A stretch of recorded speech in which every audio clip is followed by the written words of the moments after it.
अस्सलाम वालेकुम, my name is doctor Rida Fatima, I am a clinical physical therapist. आज हम बात करेंगे कुछ ऐसे मेन मिथ्स पर, ऐसी गलतफहमियों पर जो कि फिजियोथेरेपी के बारे में आम है।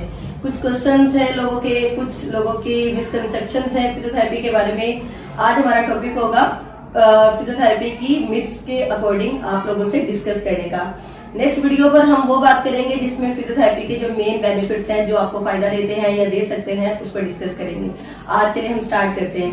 जो सबसे पहला मिथ है फिजियोथेरेपी का, वो होता है कि फिजियोथेरेपी जस्ट एथलीट्स या स्पोर्ट्स इंजरीज के लिए यूज होती है, जबकि ऐसा बिल्कुल नहीं है। फिजियोथेरेपी एक ऑल एजेस के लिए यूज होने वाला, यानी कि तमाम उम्र के लोगों के लिए इस्तेमाल होने वाला एक तरीकेकार है ट्रीटमेंट का, जिसमें बच्चों से लेकर बुजुर्गों तक, यानी कि paediatric, geriatrics, sport injuries, physical problem, जितनी भी आपकी प्रॉब्लम्स हैं, हर एज को ये कवर करता है। आपकी प्रॉब्लम को एड्रेस करते हैं एक फिजिकल थेरेपिस्ट और आपके मसाइल को खत्म करने की कोशिश करते हैं। इसके अलावा नो डाउट स्पोर्ट इंजरीज में फिजियोथेरेपी बहुत इफेक्टिव है। आपको स्पोर्ट्स जब भी कोई स्पोर्ट्स में पार्टिसिपेट कर रहा है या करना चाह रहा है या एक एथलीट बनना चाह रहा है, तो उसको फिजियोथेरेपी के हवाले से अपनी फिटनेस लेवल कंफर्म करके तभी फॉरवर्ड मूव करना होता है, या वो एक कामयाब एथलीट या स्पोर्ट्स में पार्टिसिपेट कर सकता है। जो सेकंड मिथ है फिजियोथेरेपी का कि फिजियोथेरेपी एक पेनफुल प्रोसीजर है, जबकि ऐसा बिल्कुल नहीं है। फिजियोथेरेपी एक नो डाउट एक टेम्परेरी डिस्कम्फर्ट जरूर होती है कुछ टेक्निक्स की, लेकिन वो जस्ट डिस्कम्फर्ट होती है, पेनफुल बिल्कुल नहीं है। फिजियोथेरेपी के बारे में जो ये मिथ है कि फिजियोथेरेपी एक पेनफुल प्रोसीजर है, ऐसा बिल्कुल नहीं है। जबकि फिजियोथेरेपिस्ट का गोल ही आपकी पेन को रिड्यूस करना है, आपकी फंक्शनल मोबिलिटी को इम्प्रूव करके पेन को मैनेज करना है। तो कैसे मुमकिन है कि वो प्रोसीजर जो कि आपकी पेन को खत्म करने के लिए काम कर रहा है, वो ट्रीटमेंट जो कि आपके पेन मैनेजमेंट पर लेकर चल रहे हैं हम, वो कैसे पेनफुल हो सकता है? ये एक गलत मिथ है जिस पर मैं जरूर इलैबोरेशन देना चाहूंगी कि इस मिथ को भी अपने जहन से इस वीडियो के बाद निकाल दें कि physiotherapy is not a painful procedure और ट्रीटमेंट। ओके, देन अब हम बात करेंगे कि एक फिजियोथेरेपी के बारे में बड़ा मेन मिथ है, स्पेशली पाकिस्तान में, स्पेशली बहुत सारे अनएजुकेटेड लोगों में, बहुत सारे टिपिकल माइंडेड लोगों में, बहुत सारे सादा लफ्ज में बताऊं तो जाहिल लोगों में, जो कि ये कहते हैं कि फिजियोथेरेपी एक मालिश वाला सारा ट्रीटमेंट है, या उसको कह देते हैं कि मालशिया। जो गलत पोर्ट्रे किया जाता है फिजियोथेरेपी ट्रीटमेंट को, वो फिजियोथेरेपी जस्ट अ मसाज और manipulation. No, physiotherapy is a type of treatment which includes variety of techniques.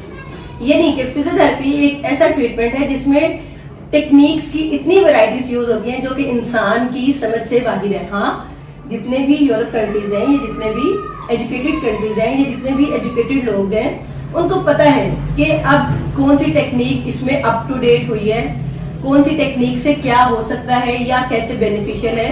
बाहर की कंट्रीज में लोग स्पेशली टेक्निक्स के अकॉर्डिंग आते हैं फिजियोथेरेपी में कि हमें ये टेक्निक करवानी है, जबकि पाकिस्तान समेत बाकी इस तरह के मुल्कों में जहां पर अभी तक अनएजुकेटेड लोग ज्यादा मौजूद हैं, वो इसको सिर्फ मालिश लेते हैं। इवन बहुत सारी मोडेलिटीज को जब यूज किया जाता है तो मोडेलिटीज को ही एक मालिश का नाम दे दिया जाता है, और ये उनकी, मैं सादा उनकी तबीयत के हवाले से तो नहीं कह रही, हाँ जो कि पढ़े लिखे लोग हैं वो भी इस तरह की बातें कर जाते हैं, तो ये उनके दिमाग का मिथ है, ये फिजियोथेरेपी का मिथ बिल्कुल भी नहीं है। फिजियोथेरेपी में वास्ट टेक्निक्स होती हैं जो कि वैरायटी ऑफ टेक्निक के साथ पेशेंट के ट्रीटमेंट प्लान को प्रॉपर एड्रेस करके प्रॉपर उनको दिया जाता है, ताकि उनकी पेन, फंक्शनल मोबिलिटी को मैनेज किया जा सके।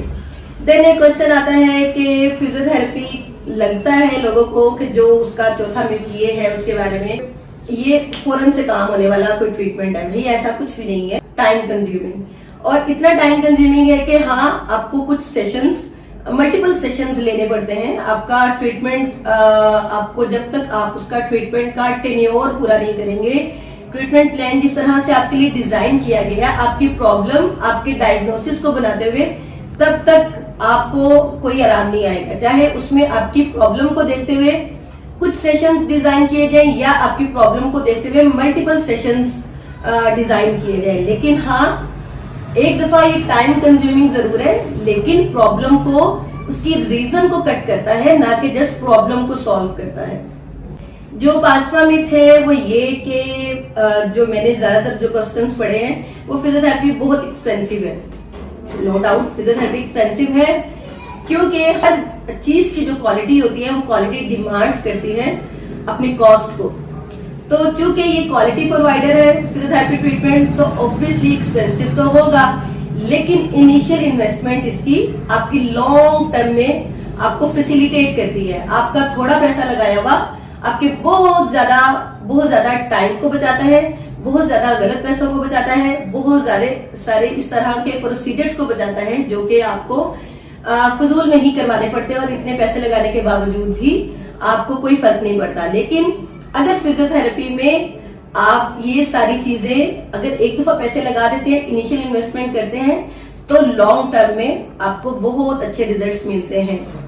अच्छा, एक और क्वेश्चन है कि फिजियोथेरेपी जस्ट रिहैबिलिटेशन है, फिजिकल रिहैबिलिटेशन है? नहीं, फिजिकल थेरेपी में जस्ट फिजिकल रिहैबिलिटेशन नहीं है, इसको रिलैक्सेशन और स्ट्रेस मैनेजमेंट के लिए भी, इमोशनल मैनेजमेंट के लिए भी फिजियोथेरेपी के कुछ ट्रीटमेंट्स को प्लान किया जाता है।